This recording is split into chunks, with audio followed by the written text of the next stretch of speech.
Hi guys, welcome back to my channel. For those of you new here, my name is Donna, and for those of you not new, thank you so much for coming and supporting my channel. I appreciate all of you so very much for being here today.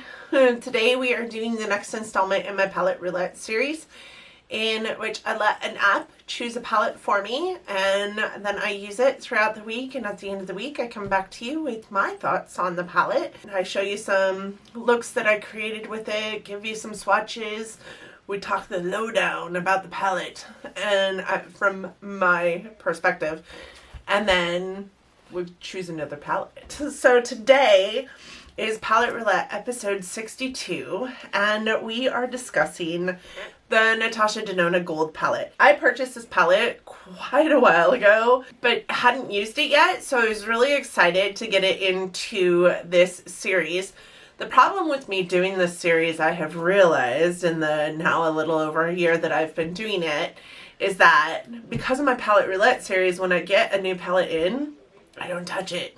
It's like hands off, toxic. You can't use it until it comes up in the Palette Roulette series, and I need to get out of that thought process because I do have a ton of palettes in my collection that I just need to use, and I haven't yet. I'm waiting for it to show up in the Palette Roulette.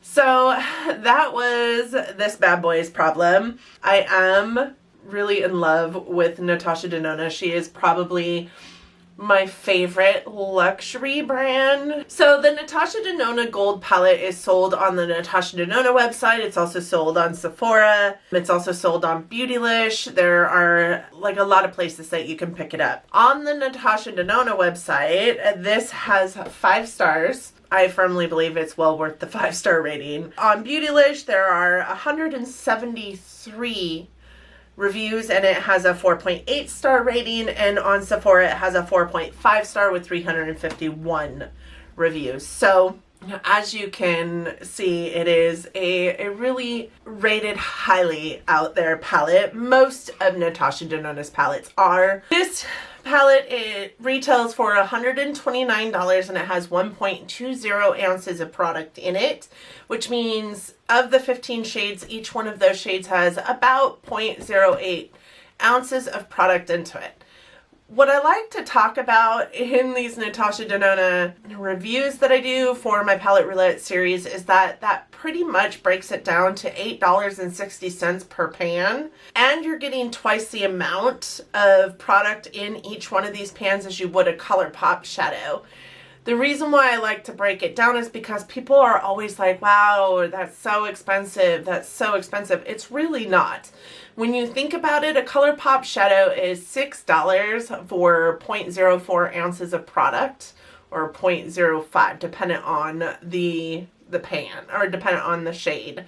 Most of my ColourPop shadows ring in right about that 0.04 range, and these pans are double the size, and you're getting them for less than double the price.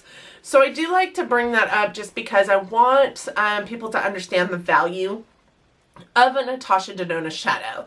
In addition to the fact that they're roughly the same price, or maybe even a little bit less than a couple ColourPop shadows that you might put into your collection, these shadows are really spectacular. Like, I love ColourPop, don't get me wrong, but these shadows are really spectacular. I always find that Natasha Denona shadows, they go onto your eye true to pan. So if you have a mustard yellow in this shadow, in this palette, which you do, it's gonna go on your eye mustard yellow. However, with ColourPop, I have found that that's not always the case with their shadows. Also, I would like to mention that Natasha Denona shadows are really consistent. Really consistent. You can always count on them being the same formulation from pan to pan, whereas a lot of other brands aren't like that. Let's be honest, Tarte has some pretty great shadows and some pretty not great shadows. Too Faced is phenomenal for inconsistency. So there's that. So again, $129, 1.2 ounces of product, or 0.08 ounces per pan. This is what the palette looks like on the inside. It does have a nice mirror. It is just gold packaging. That's that kind of foam packaging. And then the wonky piece of plastic over the top that tells you what each one of the shade names is.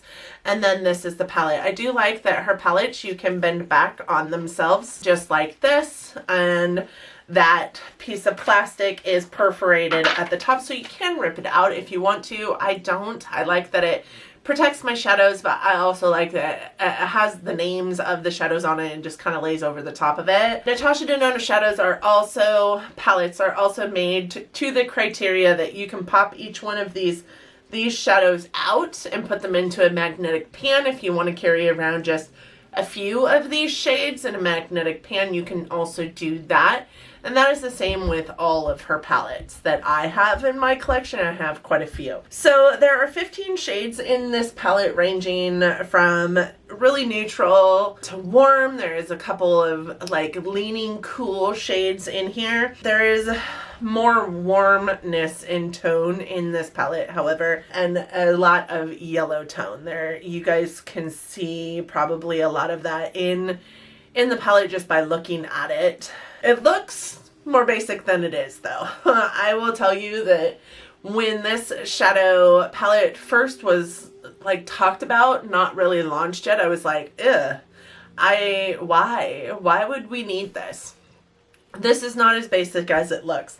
Some of these browns are just really super beautiful. This one is a really like medium, like almost toasted almond color, while this one is like a really dark brown, and this one is kind of a peachy tone. It is on the upper section of my eye today, closing in that crease and that brow bone, and it just has a really nice peachy tone. This of course is really mustard yellow, and can lean kind of olive dependent on what you're putting it with. It is super pigmented, very true to pan, as I said, and super blendable if you're super careful. So some of the darker shades are not as blendable as the other ones, and I'll get into that when we talk about when we do the swatches. There are 6 mattes, which is a lot less than some of her other palettes that I own have. The 6 mattes are this one dark teal, one like mustard yellow, and then these like 4 leaning brown shades. And then there are 5 metallic, 3 crystal, and 1 duochrome. The duochrome shade is this one here, and you're seeing it as I can see it in my screen. You're seeing it as more of a gold in tone, whereas when I look at it this way, it's more like a peach in tone.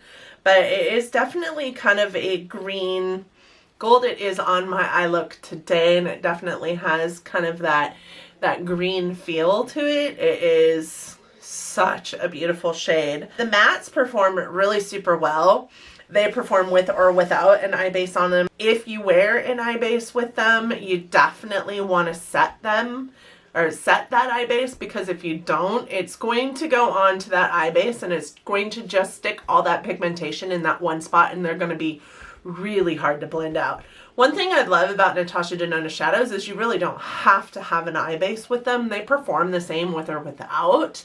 They perform sometimes better without, and you're going to get the same kind of longevity out of them whether you have an eye base on or not. The metallics, the crystals, and the duochromes perform better with an eye base that is tacky if you're going to use an eye base. Today, I did not put on any kind of base underneath this duochrome shade here, and I feel like it's still performing really well. I would say that they also apply best with your finger more so than with a brush, especially this one down here, which can kind of look like gold leafing even if you do it with your finger. They lasted 10 to 12 hours, except for, of course, the 2 like kind of chroma crystal shades. I didn't find that those lasted quite as long. With the metallics, there is a ton of fallout, especially with this one here. This one here I found a lot of fallout with. This one here I found a lot of fallout with. And the 3 crystal shades, I did find a lot of fallout with those. Not necessarily in application, but throughout the day, like I would see glitter all over my cheeks. And with this one, it was in application as well as throughout the day. With a Natasha Denona shadow, metallics you don't need to foil them to get the intensity and the pigmentation out of, or for them to stick as well as much as you would another metallic from another brand. So I'm gonna go ahead and do some swatches for you, and we are just gonna swatch them. We're just gonna swatch them straight across, and then straight across. First row, we have Lime Chrome, which is that beautiful duochrome shade. It is what is on the center of my lid today. It is just God, such a pretty shade. I think I wore it in 2 different eye looks, this one being one of them. It can lean however you want it to lean. I love it for that, but also hate it for that. I put it in the top of an eye look in one of my eye looks and more towards the brow bone. It kind of showed up a little red, so I looked like I had a ring of red around my eye, and that was a mistake on my part. But this next shade here is Python, and it is a deep teal matte. This one can be hard to blend out, and it can leave a stain depending on how you work with it. It is also what is in my eye look today. I just really love this shade. It leans more dark green than it does teal, but that's okay. I love it. This one here, you might have a hard time seeing. It is Sparks. It's a white gold crystal topper. It is mostly sheer. You definitely want to pat it onto your eye look. It is the topper on my eye look today. This shade here, across the top, that one is Aria. It is a soft warm brown. It's got a nice yellow undertone. It can look really peachy in a look. It is also in my look today as, like I said, that shade in between the crease and the brow bone. And it is a matte that is super rich in color. I do truly love this color. I used it a lot to blend out other colors in this palette. And then the last one in that row, let's see if I can get it a little bit more, is another topper. So that is 2 swipes, but that is it right there, and that is Kava. It's a light coppery gold crystal topper. It is also mostly sheer, and it is best applied with your finger. So those are those first 5 shades. So that first one, the duochrome, it kind of reminds me of Tea Garden from ColourPop with that kind of like duochrome green to gold, almost kind of red look to it. The only thing is this one is obviously a little more intense than I feel like the Tea Garden one is. And Python, the dark teal, really has kind of almost a satiny feel to it. It's kind of got a little bit of a sheen, but not enough of a sheen to call it a shimmer, but also not matte enough to call it a creamy matte, even though I believe that is what it is. Well, its code is CP, so I'm not really sure. I think I've had this discussion before. I'm not really sure what her codes mean. So like each one of the shadows, let me show you guys. Each one of the shadows has a name and then like a number and a code after it. So like Lime Chrome, which was that first one, is 194 DC. DC meaning duochrome. And then like Sparks, the middle shade here, is coded with a K, which is her Chroma Crystal Toppers. I'm not sure what CP means because her matte formula's code is CM. So maybe it is a satin. I'm not really certain on that. I didn't do enough research. I'm sorry, y'all. That mustard one really kind of kicks up quite a bit in the pan. I don't know if you guys can see that. A little bit of powderiness in the pan, but not really on your eyes. This is the next row. We have Aurora, which is a teal crystal topper, but it is obviously a lot less sheer than the other 2 toppers were. So this is the last of the Chroma crystals in this palette. It is black based, and I think that's why it's not as sheer, but it's definitely got that like topper feel to it. It's really lightweight. So then we have this one, which is Dijon. It is the mustard yellow shade, and you guys can see next to that green how it could come across as a nice olive tone, but it really is a mustard yellow, and it is rich, opaque. It blends so good. The next shade is this one here, which is Oro, and it is really orange gold. I don't know if you guys can really see the like orange undertone in that, but it definitely is an orange toned gold shade more than a yellow toned gold. It is super creamy in the pan, super creamy. And then there is this one, which is that brown. It is called Log. It is a cooler brown than the rest of them in here. It leans a little more neutral, but it is cooler than most of the other ones in here. It is really blendable, super creamy in the pan as well. One of my favorite shades to use throughout this palette. And then we have this one here, which is Varus. Yeah, Varus, and it is a metallic. It's a bronze metallic, and it is just super pretty. So that is that next row. That bronze has a really nice ruddy red undertone, which kind of helps bring some of the other shades together. I do have it on my lower lash line in this look today. What I loved most about this metallic is that it could very much look like a satin more than a metallic because of how finely milled it is. If you blend it out, it definitely looks more satin than it does metallic. So the final row in this palette went from never used to really abused. So this is the first shade in that row, and it is called Brass, and it is kind of like a green gold almost. I loved this shade. I have an eye look that this shade was center stage on my, all over my lid, and it is beautiful. I got so many compliments the day I wore this shade on my eyes, but I struggled with it because at first I don't like putting my fingers in makeup. We all know this, but I tried not to put my fingers in the makeup, and I tried it with a brush and it didn't want to work, and it looked like gold leafing, and then it got chunky and I wasn't impressed with it. Then I took it off and tried it again, and it just looks so beautiful, and it does really lean green. If you put it with that teal color, it really leans green, and I had it with that teal color that day. This is the next color in that row, and this is called Sandstone. It is a light yellow peachy brown. Well, I think that you guys can probably see that, but it leans a little more yellow, and it also could look, it feels very satin. It's super creamy in the pan, a lot not like a matte. Mattes are typically a little more dry.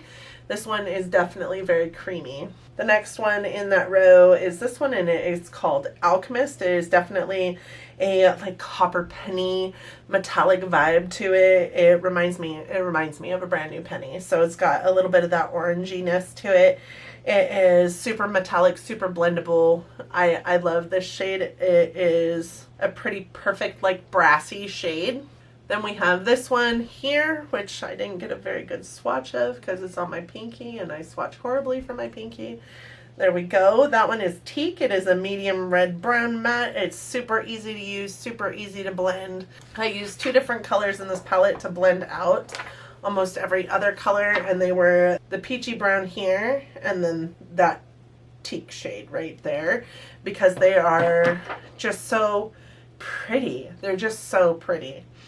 And then the final shade in this palette is this one here, and it is this like gold on top, and it is called Aurum, or Aurum, A-U-R-U-M. It is a light yellow gold metallic that is super pretty. It is the only metallic in this palette that picks up super well on a dry brush. And because of that, it is the only metallic in this palette that I typically would use in my inner corner or my brow bone if I wanted to go gold in my brow bone. But that is it. I loved this palette. I have a deep affinity for Natasha Denona though. If you don't like Natasha Denona or don't want to pay the price, then no palette is going to be worth it for you, honestly. But I love Natasha Denona's formula. I love that it is consistent. I love that the color of the shade in the pan is the one that is going to be on your eye. I love that I can create any like eye look I want to. And I love that as boring as this palette is, it was not boring. It was never boring to use. I think I have like 6 different pictures for you guys. And coming from a person who doesn't like browns, who isn't like a neutral color lover, to tell you that this is not as boring as it looks, not as neutral as it looks, not as, you guys, it's just a really pretty perfect palette. If you wanted to get a palette that is mostly neutrals but has a pop of color, but isn't a boring pop of color, because let's be honest, the boring pop of color these days is usually a blue or like a putrid pink or maybe even a hot orange. Like, it's teal. It's a beautiful teal pop of color. This is the perfect palette for you. And with the other shades, like even the shades that look boring, they're just not. This is not a boring gold. This is not a boring gold. This is not a boring gold. Like, I think that it could have leaned a little more gold, just because it is called the Natasha Denona Gold Palette. But I'm really happy that it didn't. I'm really happy that it has the shades it has. If you're a person that needs to use a primer and that needs to therefore set your eyes because you're using a primer, this isn't going to be a standalone palette for you. But because I've used Natasha Denona in the past, I can tell you that, well, I can tell you all I want to, but you're going to have to experience it to know. But because these shadows perform just as good without a primer as they do with a primer, you don't need a primer. So this could be an all-inclusive standalone palette if you can experience the fact that it doesn't need a primer and a setting shade. If you are a person that needs a primer and a setting shade, there is no setting shade in here. There's not really a brow bone shade either, unless you're going to use this one here. What I did every single day is use either this one here, which is beautiful, this one here, which is also beautiful and can be more sheared out to a lighter color, or I use the highlighter that I was using on my face. I really do think that this is a palette that is worth it. I really did love using it, and I'm sad to see it go, because I really do think that I could come up with 17 more looks out of this palette that I would absolutely love. So with that being said, let's go ahead and pick the next palette.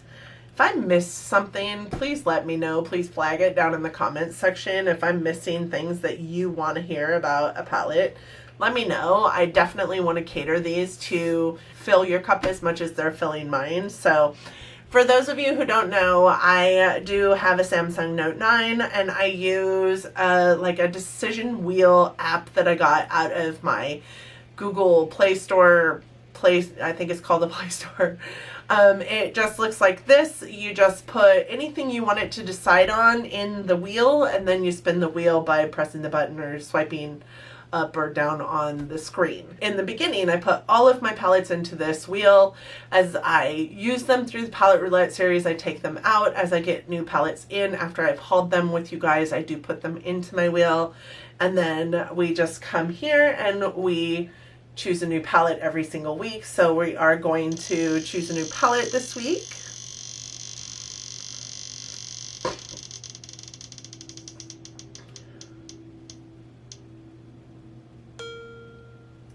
And the palette that it chose was the Tarte Rainforest of the Sea Volume 1. Here's a true tea. This is the Tarte Rainforest of the Sea Volume 1 palette, and I did receive this in a BoxyCharm, and this is what it looks like. I have never used this palette, and truth be told, you guys, I can already tell you that this is a palette that I'm not gonna love. It is 8 shades. 7 of which are shimmers and 1 is a matte, and it is all so neutral. Like, I could sit here and say this is not as boring as it looks, but because I know Tarte shadows, I'm going to tell you it's probably as boring as it looks.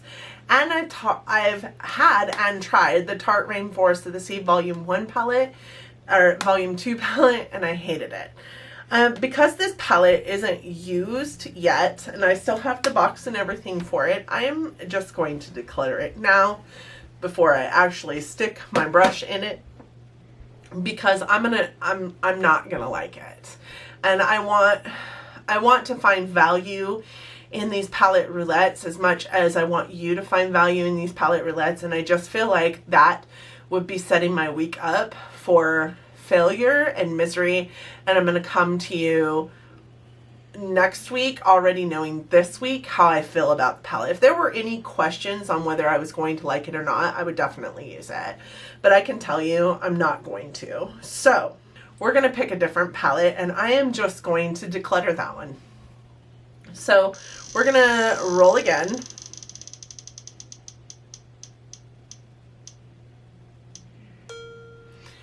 And we have the Juvia's Place A Freak palette. That's funny because I was just talking about how I do this palette roulette series, and I have a ton of Juvia's Place palettes, and only one has ever come up in these palette roulette series.